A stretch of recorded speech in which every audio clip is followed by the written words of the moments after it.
ጤና ይስጥልን ውድ አድማጮቻችን፣ ለአሁን ያዘጋጀንላችሁ አጫጭር ዜናዎች ይዘን ቀርበናል። አብራችሁን ቆዩ።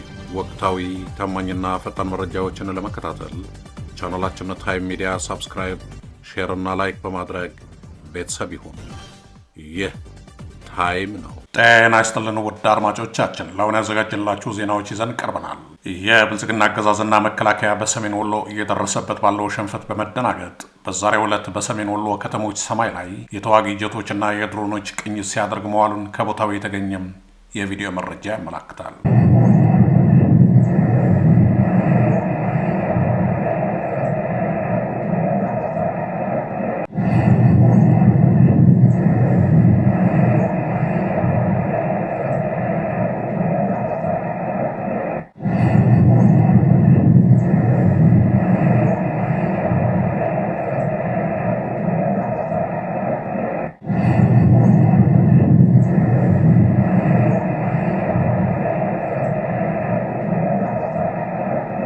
በተመሳሳይ ፋኖች ወልዲያ፣ ደሴንና ላሊበላን በተለያዩ አቅጣጫዎች ለመግባት እያደረጉት ያለውን ውጊያ ያደናገጠው ብልጽግና በዛሬው ዕለት የወልዲያ ከተማ ባንኮች አገልግሎት መስጠት ማቆማቸውንና ሙሉ በሙሉ መዘጋታቸውን ከቦታው የደረሰን ስዕላዊ መረጃ ይጠቁማል። በወልዲያ ዛሬ አርብ መስከረም 16 2018 ዓ.ም እስከ ጠዋቱ 5 ሰዓት አካባቢ አገልግሎት ሲሰጡ የነበሩ የወልዲያ ከተማ ባንኮች ከ5 ሰዓት በኋላ ሙሉ በሙሉ አገልግሎት መስጠታቸውን በማቆም እንደተዘጉ ከወልዲያ ነዋሪዎች መረጃ ደርሶናል። ይህ በእንዲህ እንዳለ ማምሻውን የደረሰን መረጃ እንደሚያመላክተው የወልዲያ ዩኒቨርሲቲ መቻሬ ሜዳ፣ ጉቦበር፣ ዛብል ጊዮርጊስና ሽንቁሮ በፋኖ ኃይሎች ቁጥጥር ስር መግባታቸውን ነው።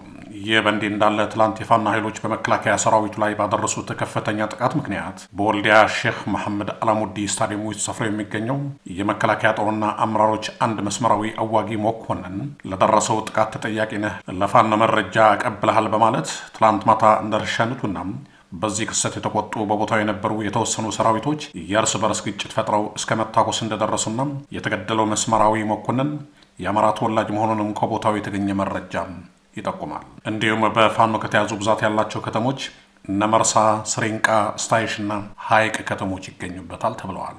የቀድሞው የኢህአዴግ መከላከያ ሰራዊት አባልና የአሁን የአማራ ፋኖ አመራር የሆኑት ብርጋዴር ጀኔራል ተፈራ ማሞ በዛሬው ዕለት ከቢቢሲ አማርኛ ፕሮግራም ቃለመጠይቅ አድርገዋል። ጀኔራሉ በንግግራቸው የገለጹት ጉዳይ አብይ አህመድ የሰሜን ህዝቦች በማለት የሰሜን ህዝብን ለማጥፋትና ካልቻለ ለማዳከም አቅዶ እየሰራ እንደሆነ በመግለጽ ስለሆነም ካሁን በኋላ የብልጽግና አገዛዝ በትግራይም ይሁን በኤርትራ ህዝቦች ላይ ጥቃትና ጦርነት እከፍታለሁ ካለ እኛ የአማራ ፋኖዎች ህዝባችን ዝም ብለን እንደማናይና የእነሱን ችግርና ጥቃት በመከፈል ብልጽግናን እንደምንወጋ ብልጽግና ማወቅ አለበት ብለዋል ጀኔራሉ። በመቀጠልም ይህ የአብይ አገዛዝ የሰሜን ህዝቦች አንድ ባንድና በየተራ ለማጥፋትና ለማዳከም እየሄደበት ያለው የተሰላና የታቀደ መንገድ አሁን ላይ ስላወቅነው ካሁን በኋላ እኛም አንታለልም፣ ለትግራይ ህዝብም ይሁን ለኤርትራ ህዝብ ዘብ እንደምንቆም፣ ማንኛውም ጥቃት እንደምንከላከል አብይና ጀሌዎች ማወቅ አለባቸው በማለት ብርጋዴር ጀኔራል ተፈራ ማሞ ለቢቢሲ ተናግረዋል። ይህ በእንዲህ እንዳለ በዛሬው ዕለት የብልጽግና መከላከያ ከፍተኛ ጀኔራሎች በአዲስ አበባ በሚገኘው የብርሃኑ ጁላ ጽሕፈት ቤት አስቸኳይ ስብሰባ ተጠርተው በመነጋገር ላይ እንደዋሉ መረጃ ከመከላከያ ደርሶናል። በዚህ ስብሰባ ላይ በተለይ ባለፉት 3 ቀናት ጀምሮ አሁንም ድረስ እየተባባሰ እየሄደ ያለው የሰሜን ወሎ የፋኖች ድንገተኛና መብረቃዊ ጥቃት ተከትሎ ጀኔራሎቹ እርስ በራሳቸው እየተካሰሱ እንደዋሉ ነው የተገለጸው። እንዲሁም ብርሃኑ ጁላ ለጀኔራሎቹ በሰሜን ወሎ የተፈጠረው ትልቅ ችግር በመሬት ከደረሰን ሽንፈትና ኪሳራ በላይ የሶሻል ሚዲያው በጣም በሚያስደነግጥ ሁኔታ የመከላከያ ውርዴት የሚያሳይ የቪዲዮና የፎቶ ምስሎች እየተሰራጩ ስለሆነ ትልቅ መደናገጥ በህዝቡ ላይ እንዳይፈጠር በተቻለ መጠን ከጠቅላይ ሚኒስትር ጋር በመነጋገር ለጊዜው የሰሜን ወሎ አካባቢ ሙሉ በሙሉ የኢንተርኔትና የመብራት አገልግሎት ለጊዜው መቋረጥ እንዳለበት ነው ለጀኔራሎች የተናገሩት ብርሃኑ ጁላ። ይህ በእንዲህ እንዳለ በተለይ ገና በማሰልጠኛና ተመርቀው በተለያዩ ኢንተርኔት አክሰስ ያለበት ያሉ የመከላከያ ወታደርም ይህን ሁኔታ ሲያዩ የመረበሽ ስሜት ወታደሩ ሊፈጥርለትና ጥሎን ሊጠፋ ስለሚችል በተሻለ መጠን በአካባቢው ሌላ ተጨማሪ ኢንፎርሜሽን ሳይወጣና ሳይሰራጭ የሚመለከተው አካል የኢንተርኔትና የመብራት አገልግሎት ማቆም አለበት ብሎ የተናገሩት ደግሞ የአየር ወለዱና ኮማንዶ አዛዥ ጀኔራል ሹማ አብደታ ናቸው ይላል የውስጥ መረጃ።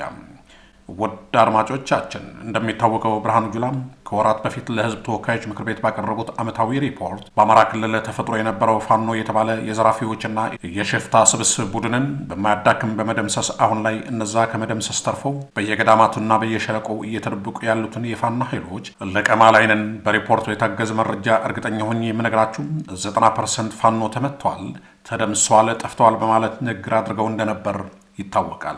ይሁን እንጂ ባለፉት 2 ቀናት ብርሃኑ ጁላና ሳይታዘዝ የሚያጨበጭበው የዘመኑ የብልጽግና ፓርላማ አባላትን ባስገረመና ባስደነገጠ መልኩ ፋኖ በብልጽግና መከላከያ ላይ ሲጫወትና በመከላከያ መኪኖችና የተማረኩ ከባባድ መሳሪያዎች እንዲሁም በመቶዎች የሚቆጠሩ የብልጽግና ምርኮኛ ወታደሮች በቪዲዮና በፎቶግራፍ በማሳየት የነ ብርሃኑ ጁላና አበባው ታደሰም የነ ሐሰን መሐመድና ሹማ አብደታ የውሸትና የማታለል ገመናን በአደባባይ ወጥቶ አስጥቶታል። ጀግናው የአማራ ፋኖ ነው።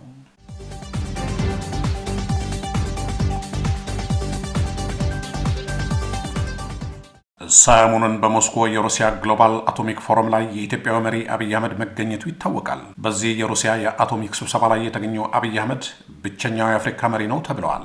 አብይ አህመድ በዛ እውቀትና ስለ ሰላም፣ ስለ ዓለማችን ወቅታዊ ሁኔታና መፍትሄዎች ለመወያየት በኒውዮርክ ከተማ የተሰየመው የተባበሩት መንግስታት ድርጅት 80ኛ ጉባኤን ወደ ጎን በመተውና ፕሬዚደንቱን በመወከል እሱ ለዓለማችን የጥፋት ጠንቆች ከሆኑት እንደነ አቶሚክ መሳሪያዎችና በዓለማችን በጦረኝነታቸው የሚፈረጁት እነ ቭላዲሚር ፑቲን ጋር ተቀምጦ ሲመክር ታይተዋል። ይህ የሚያሳየው ደግሞ የአብይ አህመድ የጦረኝነትና የዲክታተር ባህሪ ነው። በመሰረቱ ኢትዮጵያውያን በአሁኑ ሰዓት አይደለም ስለ አቶሚክ ፓወር ሊያወርና ሊያቅዱ ይቅርና በቅጡ ዳቦ መግዣተው በየጎዳናው ወድቀው በሚገኙበት በአሁኑ ሰዓት በአገሪቷ የኑሮ ውድነት ህዝቦቿ መኖር ከብዷቸው በህይወት ፈተና ውስጥ ወድቀው ባሉበት ቀጥሎም በአገሪቷ በርስ በርስ ጦርነት ቀን ከቀን የዜጎች ህይወት እየተቀጠፈ መሰረታዊ መሰረተ ልማቶችና የህዝቦች ንብረት በሚወድምበት በአሁኑ ጊዜ አብይ አህመድ በማይመለከተው በተሳሳተ መድረክ ላይ ቁጭ ብሎ ሲናገር ተደምጧል። በሌላኛው በኩል የኢትዮጵያ እስትንፋስ የሆኑት እንደና አሜሪካና የአውሮፓ ህብረት አገራት ቀንደኛ ጠላቶች ከሆኑ ከነ የሩሲያው መሪ ፑቲንና የነ ቤላሩስና ሌሎች መሪዎች መሀል ላይ የታየው አብይ አህመድ ትልቅ ቁጣና ብስጭት እንደፈጠረባቸው አንዳንድ የአውሮፓና የአሜሪካ የፖለቲካ ተንታኞች መጻፍ ጀምረዋል። ይህም ይላሉ የኢትዮጵያ መሪ ከአሜሪካ መንግስታትና ከአውሮፓ ህብረት ለተለያዩ የአገሪቷ ችግሮች ለሚውሉ ገንዘብ ከኛ እየወሰደ የአገሩንና የህዝቦችን ችግር እንደመፍታት በማይመለከተው የአቶሚክና የኒውክሌር ስብሰባ ላይ መገኘት ምን የሚሉት እብደትና ቅጥፈት ማለት መጀመራቸውን የኦክስፎርድ ዩኒቨርሲቲ አንድ የፖለቲካል ሳይንስ ረዳት ፕሮፌሰርና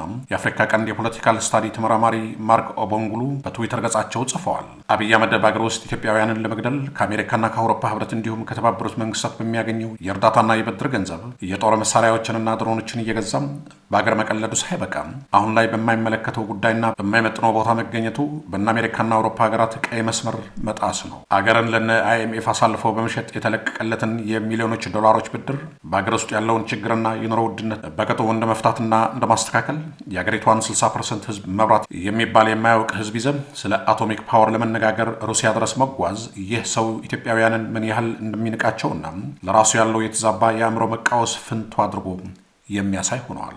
በኒውዮርክ የተባበሩት መንግስታት ስብሰባ ያላካቸው ፕሬዚደንቱ ስለ ኢትዮጵያ ችግርና ስለ አፍሪካ ችግር ሲያወሩ በሚደመጡበት ሰዓት በአንጻሩ አብይ አህመድ ለኢትዮጵያና ኢትዮጵያውያንን በአሁኑ ሰዓት የማይመጥንና የማያስፈልጋቸውን ጉዳይ የአቶሚክና ኒውክሌር ስብሰባ ላይ ተገኝቶም ሲዘባረቅ ታይተዋል። እናም የአብይ አህመድ እንዲህ መንቀዥቀዥና ለምኖ በስብሰባው እንዲታደም መጠየቁ በነዛ የነብስ አባቶቹ በና አሜሪካና አውሮፓ ህብረት አገራት በቀላሉ የማይታይ ጉዳይ መሆኑንና በሚገባው መንገድ በቅርቡ ቁንጥጫቸውን እንደሚጀምሩም ሳይታለም የተፈታም እውነት ነው። ያም ሆነ በስህተት የዓለማችን የሰላም ኖቤል ተሸላሚ አብይ አህመድ አሊ በኒውክሌርና አቶሚክ መስራት ላይ ሳይሆን ማስወገድ ላይ ነበር መገኘት የነበረበት። ዳሩ ግን አብይ አህመድ ሳይጠራ ለምኖ የተገኘበት የነዛ ሀያላን አገራት ስብሰባ አይጥ ዝሆንን አረገዝኩልህ እንዳለችው ነው። ውድ አድማጮቻችን ለአሁን ያዘጋጀንላችሁ አጫጭር ዜናዎች እነዚህ ነበሩ።